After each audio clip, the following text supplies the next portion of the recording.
Fala rapaziada, aqui quem tá falando é o Felipe Freitas. Fala galera, quem tá falando aqui é o Bezão. E esse é o canal Gold Sports. E hoje, rapaziada, trazendo pra vocês o último undercut do ano, né? Do GP de Abu Dhabi, que movimentou aí a Fórmula 1, mas nem tanto, né? Aquela movimentando assim, bem leve. Pois é, né? O clima de despedida de vários pilotos que vão deixar o grid e tudo mais. Mas também tinha uma disputazinha ainda rolando entre o Leclerc e o Pérez. E também tinha entre Mercedes e Ferrari. Existia um mundo que a Mercedes passava a Ferrari, né? Na verdade, o campeonato de construtores estava totalmente aberto, porque a gente tinha a disputa da Mercedes e da Ferrari, e todos os outros, exceto ali a Red Bull e a Williams, estavam muito próximos uns das outras. Poderíamos ter algumas mudanças na classificação. Pois é, mas antes da gente começar a falar do que aconteceu nessa corrida e tudo mais, eu vou pedir para você deixar o seu like, para comentar, se inscrever e compartilhar. Também não se esquece de seguir a gente nas nossas redes sociais, lá no Instagram, no Twitter e no TikTok, e lá na roxinha, o canal Gold Sports, beleza? Agora vamos falar do GP de Abu Dhabi. Na largada a gente teve aquela disputazinha de leve entre companheiros de equipe.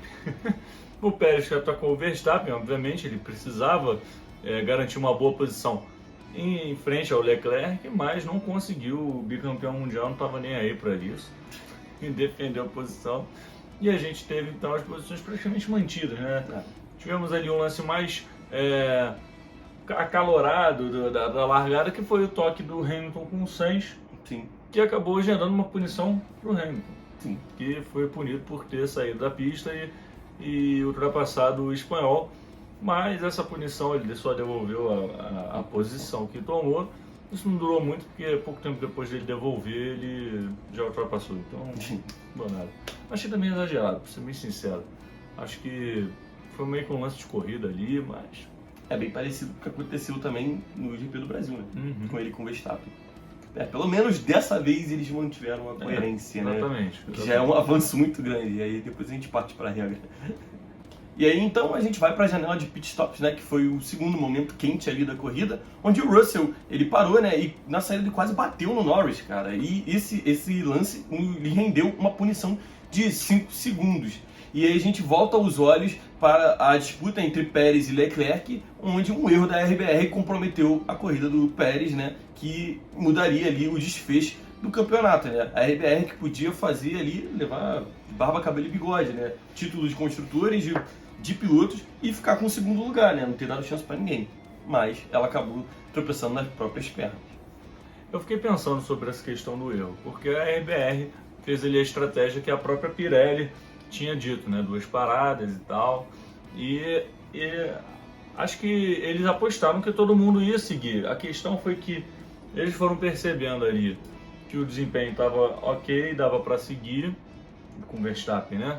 E a Ferrari também percebeu isso, que dava para seguir com seus pilotos ali na pista sem fazer o pit stop. Isso que atrapalhou a RBR no caso do Pérez. Me causa um espanto do Verstappen não ter parado, mas já que ele parou um pouco depois do Pérez, e aí com a segunda parada não teve jeito, o Leclerc não parou. O Pérez até tira a diferença, mas não adiantou. Se tivesse mais 5 voltas, talvez teria dado muito certo, ele conseguiria encostar de verdade. Mas é aquilo, eles sabem que terminaria na volta X, então não tem por que montar uma estratégia pensando em mais 5 voltas, né? Não. Eu acho que o que pegou de surpresa ali, que atrapalhou mesmo, foi a Ferrari não ter parado, que realmente não estava previsto. Ninguém ali na transmissão, por exemplo, chutava que a Ferrari ia parar. Depois que começaram a ver a movimentação, de que os pilotos não estavam entrando no box, eles obviamente começaram a conversar, falando, bom, deve ir para uma parada só. Mas não teve jeito, o mexicano não teve vida fácil e perdeu. E agora o ponto mais relevante de todo esse final de semana era a despedida do Sebastian Vettel da Fórmula 1, né? O tetracampeão, ele conseguiu se despedir fazendo ponto, né? Infelizmente não é a forma que a gente gostaria de ver, porque ele é um tetracampeão e ele foi algo explosivo, né? Tipo um foguete, absurdo. A gente esperava do Vettel ter um carro mais competitivo para poder se despedir com mais glamour, mas ele se despediu de forma honrosa com aquela carroça ruim da Aston Martin, ficou em 10º, fez um pontinho ali, e também teve uma bela homenagem por parte da Aston Martin, né, colocando na tela uma foto deles no pódio, né, que o Vettel conquistou, que já que o Stroll consegue, ele consegue. Exatamente. Acho que eu achei legal assim que a gente teve uma semanas de homenagem ao Vettel.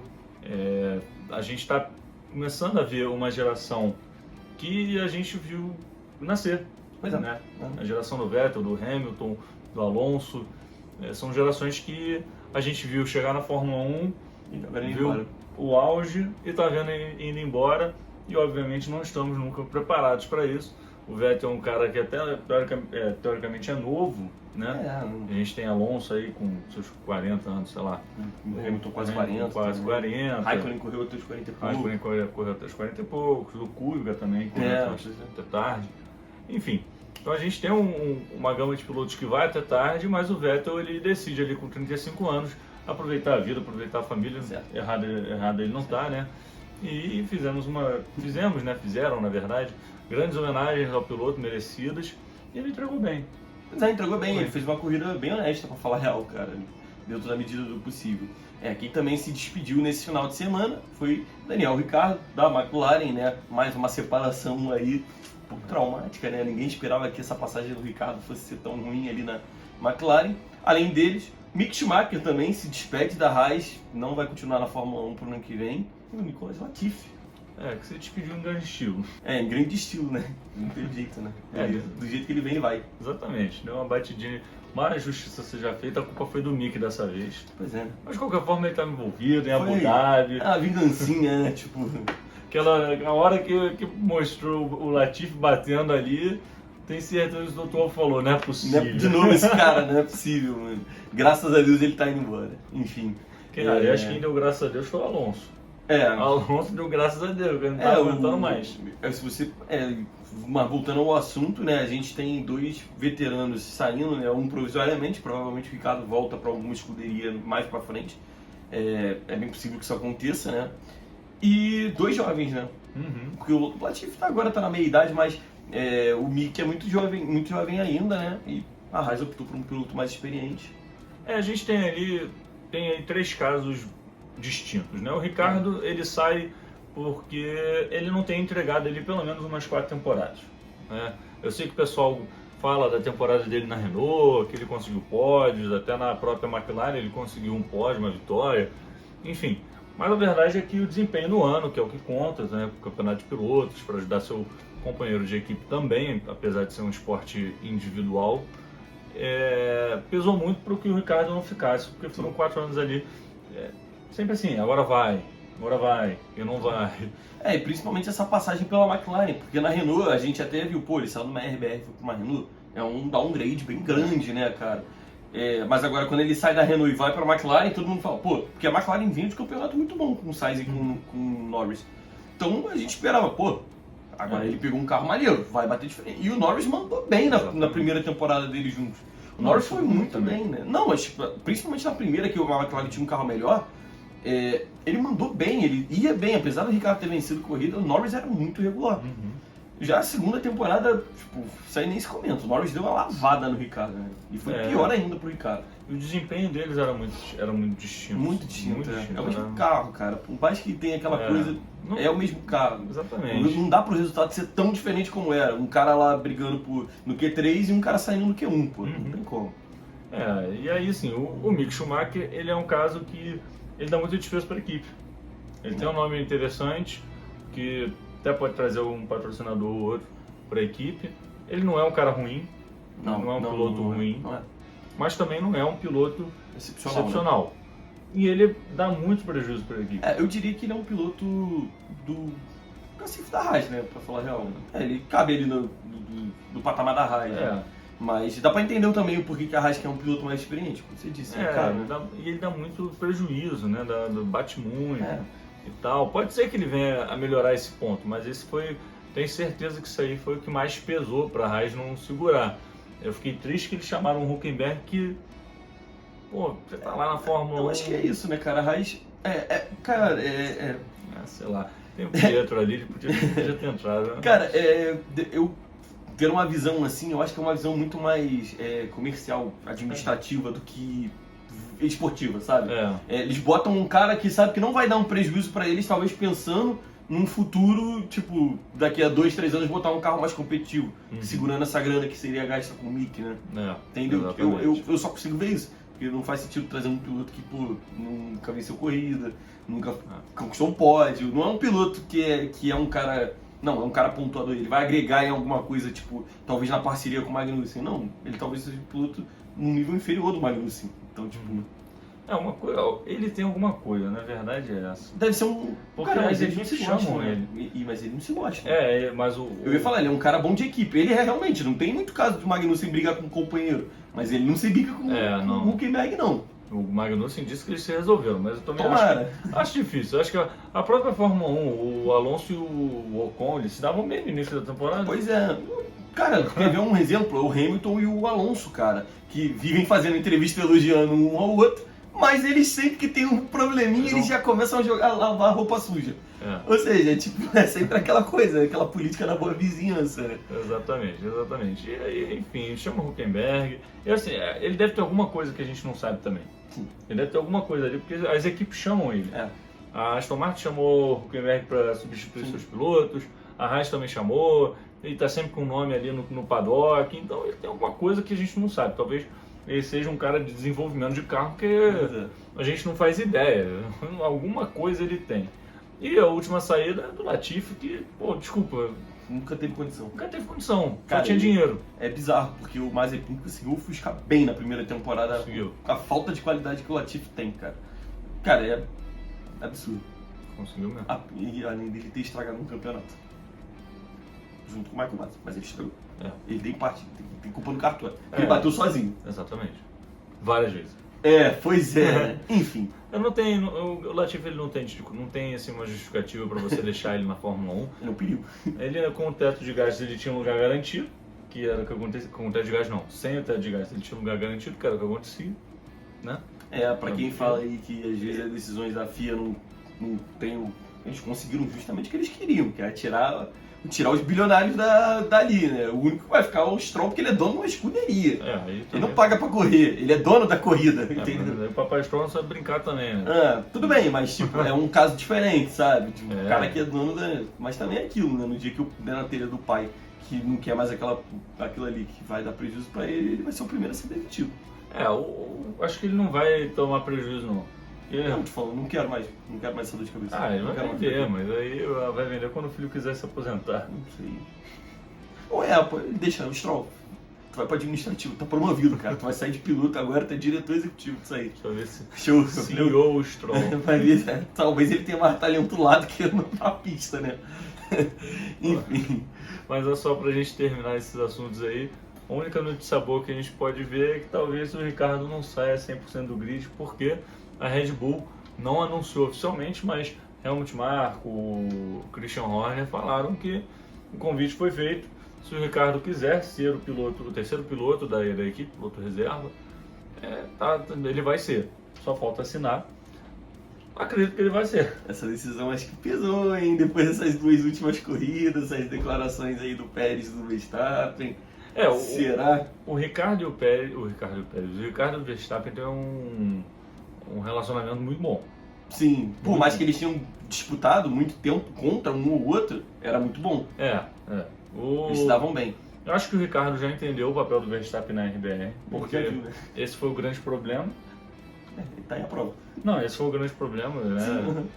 O Ricardo não aceitava ser segunda opção. Exatamente. E aí ele viu que realmente os caras estavam certos. Agora vamos ver se ele vai realmente aceitar, e se aceitar, eu acho mesmo que já deve ser uma RBR se preparando ali para a saída do Pérez em 2024. Até porque o Pérez também já está mais velho, né? Sim, é verdade. Não vai ficar muito tempo.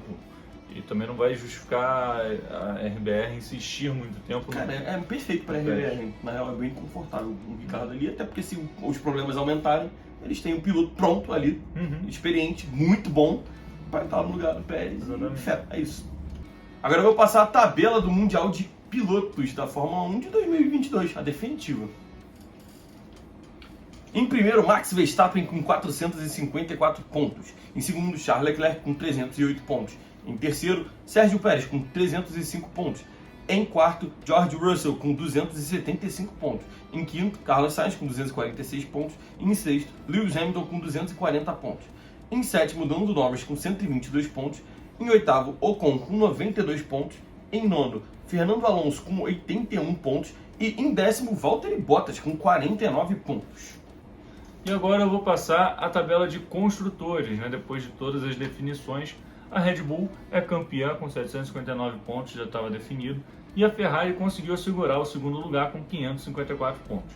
A Mercedes fica em terceiro com 515. A Alpine faz 173 pontos. É muito doida essa diferença das equipes. Enfim, e fica em quarto lugar. A McLaren com 159 fica em quinto. Em sexto, a Alfa Romeo com 55 pontos. E em sétimo, a Aston Martin também com 55 pontos, mas aí tem os critérios de desempate e são muitos. A Haas termina em oitavo com 37 pontos. A AlphaTauri fica em nono com 35. E a Williams fica em décimo e último lugar com 8 pontos. Então, aquelas disputas todas que a gente tinha, que eu falei no spin, não adiantaram de nada porque tudo ficou igual. Pois é. E agora é hora de a gente escolher o piloto do dia e o piloto Mazepin do dia. Vamos lá, Bezão, faça as honras. Quem foi o piloto do dia? Cara, todo dia não tem muito pra onde fugir, não. Eu vou botar ali o Verstappen. Foi de ponta a ponta, não fez muita diferença ali pra ele. E em homenagem aí ao Vettel. Pois é, né? Meu piloto do dia eu fico com o Vettel, cara. O Verstappen fez o que ele tá acostumado. O Vettel botou uma carroça em décimo. Não, mas brincadeiras à parte, fica uma homenagem ao Vettel mesmo, né? Como piloto do dia. Até o público escolheu ele como piloto do dia. Então, fica aí minha homenagem pra ele. Piloto Mazepin do dia. Vou botar... Pô, sinceramente, Alonso. Tá chato pra caramba agora no final. Brigando toda hora com o Ocon. Perdeu o Ocon, hein? Perdeu o Ocon, hein? O Alonso, ele é muito ruim de grupo. É verdade. Cara, o maluco briga com todo mundo, cara. Jesus amado, Alonso. Cego faz, cara. Sabe como é que ele vai lidar correndo com o dono da escuderia? Ele não vai aguentar. Ou ele compra a escuderia. Pois é, enfim. Ele não vai, mas eu vou botar o Alonso. Meu voto vai pro Latifi. Que eu prometi que eu ia dar o voto pro Latifi enquanto eu não tivesse uma decisão. Então eu voto no Latifi. É isso. Então, rapaziada, por hoje é só. Eu espero que vocês tenham curtido o nosso vídeo. Não esqueça de deixar o seu like, de comentar, de se inscrever, de compartilhar. Também seguir a gente nas nossas redes sociais. Lá no Instagram, no Twitter e no TikTok. E lá na roxinha o canal Good Sports, beleza? Tamo junto e até a próxima. Valeu, galera. Abraço.